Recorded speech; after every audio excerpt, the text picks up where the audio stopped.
ओम नमो नारायणाय नमः। जय श्री हरि। प्रिय श्रोताओं, आप सभी को सटतिला एकादशी और मकर संक्रांति की हार्दिक शुभकामनाएं। आज माघ मास के कृष्ण पक्ष की एकादशी तिथि है और एकादशी तिथि के दिन पूरी श्रद्धा और भक्ति के साथ भगवान विष्णु और माता लक्ष्मी के चरणों में नमन करते हुए चलिए पूरी श्रद्धा और भक्ति से सुनते हैं सटतिला एकादशी व्रत कथा। तो प्रेम से बोलिए लक्ष्मी नारायण की जय। जय श्री हरि। प्रिय श्रोताओं, माघ मास के कृष्ण पक्ष की एकादशी को सटतिला एकादशी कहते हैं। यह एकादशी अपने नाम के ही अनुसार है। सटतिला, सट मतलब 6 और तिला मतलब तिल, यानी कि इस एकादशी में तिल का उपयोग 6 तरह से किया जाता है। इस एकादशी में तिल का विशेष महत्व माना जाता है। सटतिला एकादशी में जगत के पालनहार श्री हरि विष्णु भगवान को तिल का भोग लगाया जाता है और तिल का ही दान किया जाता है। इस बार महासंयोग बना है क्योंकि इस बार माघ मास की कृष्ण पक्ष की सटतिला एकादशी और मकर संक्रांति एक ही दिन पड़ रही है। तो आज का दिन बेहद ही खास है। इस दिन गंगा स्नान करके काले तिल का दान करना बेहद ही उत्तम माना जाता है। लेकिन इस दिन मकर संक्रांति है और एकादशी है, इसलिए आप भूलकर भी चावल का दान न करें और न ही चावल सेवन करें। आज के दिन माता तुलसी की भी पूजा आराधना करनी चाहिए। माता तुलसी की पूजा आराधना करके ओम नमो भगवते वासुदेवाय मंत्र का जाप करते हुए 11 बार परिक्रमा करनी चाहिए और संध्या के समय में दीपदान करना चाहिए। इस व्रत को करने से व्यक्ति के सारे पाप नष्ट हो जाते हैं और उसे पुण्य की प्राप्ति होती है। साथ ही धन्य धान्य की प्राप्ति होती है और मनुष्य के सभी मनोकामनाएं पूर्ण होती है। एकादशी के दिन भगवान विष्णु की विधि विधान से पूजा करने के बाद भगवान विष्णु को भोग अर्पित करें। भोग में तुलसी दल अवश्य डालें और ओम नमो भगवते वासुदेवाय मंत्र का जाप करते रहें। इसके साथ ही एकादशी व्रत में एकादशी व्रत कथा का पाठ करना बेहद ही उत्तम माना जाता है। इसके बिना व्रत अधूरा माना जाता है। तो आइए पूरी श्रद्धा और भक्ति के साथ भगवान विष्णु और माता लक्ष्मी को स्मरण करते हुए सुनते हैं एकादशी व्रत कथा। तो प्रेम से बोलिए लक्ष्मी नारायण की जय। जय श्री हरि। कथा शुरू करने से पहले इस वीडियो को लाइक करके कमेंट बॉक्स में लक्ष्मी नारायण की जय अवश्य लिखें। द्वापर युग की बात है। एक बार महाराज युधिष्ठिर भगवान श्री कृष्ण से पूछते हैं, हे माधव, हे जगत के पालनहार श्री हरि विष्णु, माघ मास की कृष्ण पक्ष में आने वाली एकादशी को कौन से नाम से बुलाया जाता है?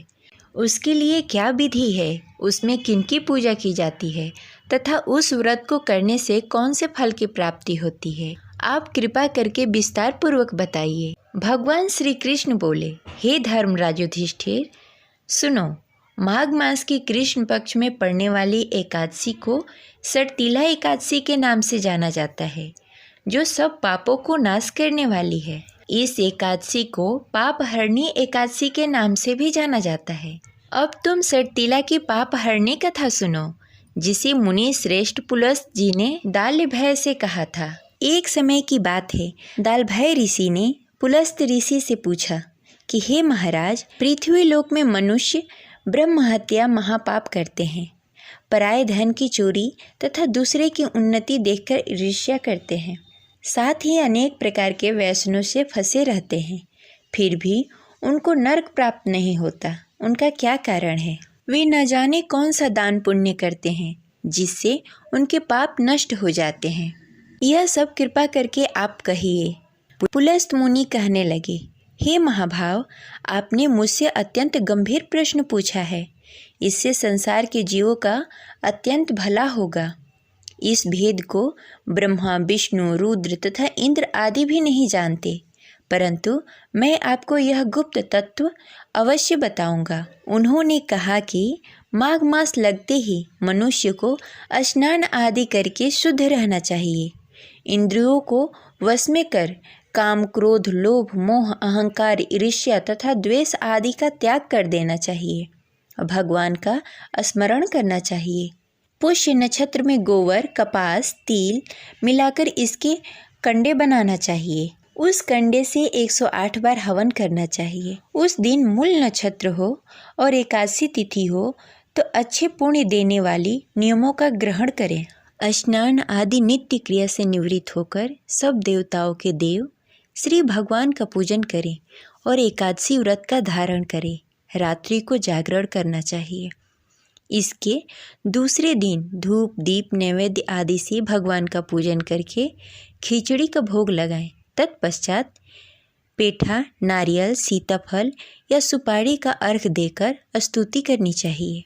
भगवान से प्रार्थना करें, हे भगवान, आप दिनों को शरण देने वाले हैं, इस संसार में फंसे हुए लोगों का उद्धार करने वाले हैं।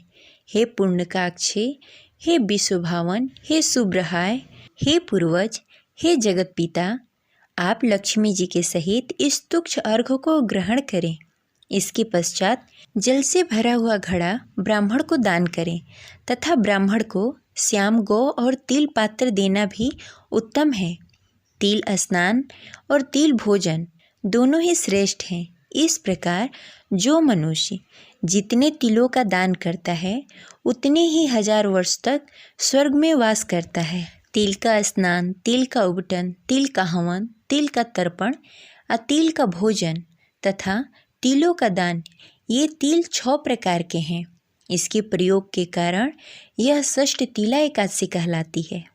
इस व्रत के करने से अनेक प्रकार के पापों से मुक्त हो जाते हैं। इतना कहकर पुलस्त ऋषि कहने लगे कि हे महानुभाव, मैं तुमसे एकादशी व्रत कथा कहता हूँ, ध्यानपूर्वक सुनो।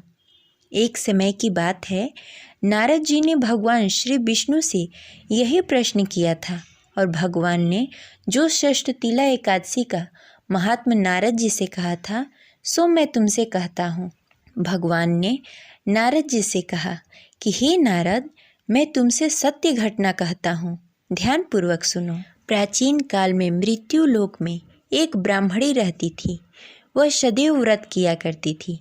एक समय वह 1 माह तक व्रत करती रही। उससे उसका शरीर अत्यंत ही दुर्बल हो गया।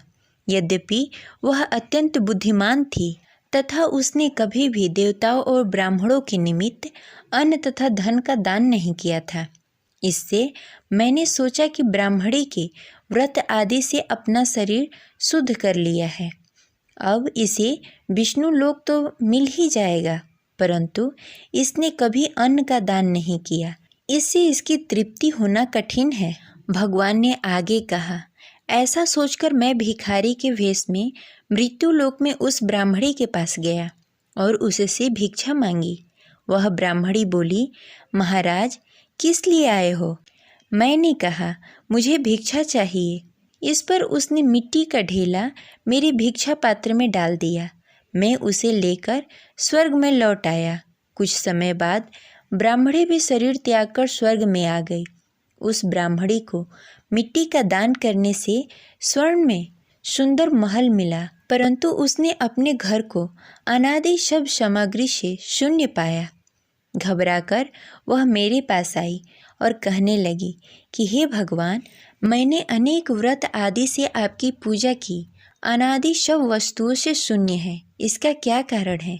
इस पर मैंने कहा, पहले तुम अपने घर जाओ, देव स्त्रियाँ आएंगी तुम्हें देखने के लिए। पहले उनसे षष्ठ तिला एकादशी का पुण्य और विधि सुन लो, तब द्वार खोलना। मेरे ऐसे वचन सुनकर वह अपने घर गई। जब देव स्त्रियाँ आईं और द्वार खोलने को कहा तो ब्राह्मणी बोली, आप मुझे देखने आई हैं तो षष्ठ तिला एकादशी का महात्म्य मुझसे कहो। उनमें से एक स्त्री कहने लगी कि मैं कहती हूँ। जब ब्राह्मणी ने षष्ठ तिला एकादशी का महात्म्य सुना तब द्वार खोल दिया। देवांगनाओं ने उनको देखा कि न तो वह गंधर्वी हैं और न ही आसुरी हैं, वरन पहले जैसी मानुषी हैं। उस ब्राह्मणी ने उनसे कथानुसार षष्ठ तिला एकादशी का व्रत किया। इसके प्रभाव से वह सुंदर और रूपवती हो गई तथा उनका घर अनादि सर्वत्र सामग्रियों से युक्त हो गया। अतः मनुष्य को मूर्खता त्याग कर सटतिला एकादशी का व्रत और लोभ ना करके तिलादि का दान करना चाहिए। इससे दुर्भाग्य और दरिद्रता दूर होती है तथा अनेक प्रकार के कष्टों से मुक्ति मिल जाती है और मोक्ष की प्राप्ति होती है। ये रही आज की कथा। आशा करते हैं आपको अच्छी लगी होगी। तो इस वीडियो को लाइक करें और ज़्यादा से ज़्यादा लोगों को शेयर करें। अगर आप हमारे चैनल पर नए हैं तो इसे सब्सक्राइब करके बेल आइकन को प्रेस कर लें। मिलते हैं अगले वीडियो में। तब तक के लिए हरे कृष्णा, राधे राधे।